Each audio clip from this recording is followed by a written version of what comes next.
Hi folks, this is Jay. Hope you're okay today. We're looking at clear evidence for the resurrection of Christ. We've just been looking at the history of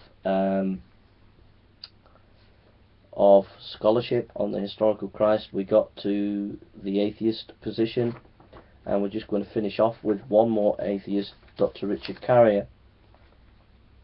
Bayes' theorem. In a debate, James White asked Dominic Crossan about bias in historical method. Dominic Crossan replied, "We have presupposition, but we also have data."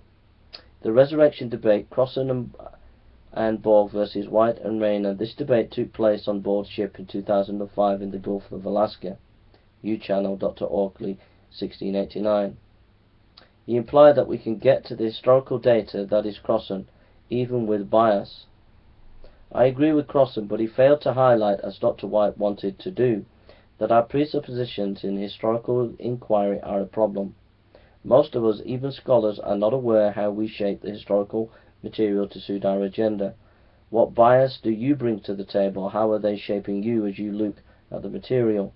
What steps have you taken to make your bias doesn't get in the way? What presuppositions still remain on the table when all said and done? As we have looked at the historical Jesus studies in the New Atheist, we all have to be more conscious of our bias, be more honest and upfront about it. If not, we will just go round in circles confirming what we want to believe rather than letting the evidence speak for itself. Scholars can try to trick the public into thinking they are more objective than they are. An example is a scholar who uses the Bayes' theorem, such as the atheist Dr. Richard Carrier, in proving Jesus rose from the dead. This theorem tries to show how the conditional probability of each set of probable causes for an observed outcome can be logically deduced from knowledge of the probability of each cause and the conditional probability of the outcome of each cause.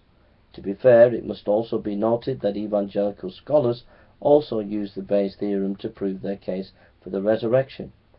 The Bayes' theorem can be used by both sides to give the public the feel that what is being said is all scientific.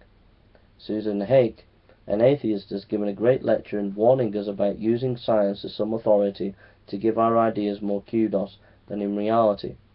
Science does not actually substantiate or remains neutral. Susan Hake, 6 Signs of Scientism. Dr. Hake, talk at the Rotman Institute of Philosophy at the University of Western Ontario on January 7, 2011. Engaged is scientism the view that natural science is the most authoritative way at looking at the world and is superior to other interpretations of life? We can see in the case of Dr. Richard Carrier that he already thinks Jesus is a myth, but he uses his Bayes' theorem to make people think he is being objective in his historical work. Bayes' theorem and the modern historian. Proving history requires improving methods. Dr. Richard Carrier. What Dr. Richard Carrier fails to tell people, the theorem is not used by most historians and is subjective in many cases when used for the historical task. The great difficulty, quote, about applying the theory is that it is often not at all clear what value should be given to the prior probability. David Bartholomew, Statistician, page 17, Resurrection of Jesus, Mike Licona, IVP. David Bartholomew, page 117, same book. Thus, the Bayes' theorem is subjective. Page 117, Dr. McLeod. Virtually no historian used it. So what we've seen so far is we've just looked at the history of scholarship on the historical Christ. We looked at the general history of the 19th century up to the early 20th century. We looked at modern scholars in atheists and what they think. And what we found is they're all biased, and they're not seriously considering the historical task and trying to do it in an objective way.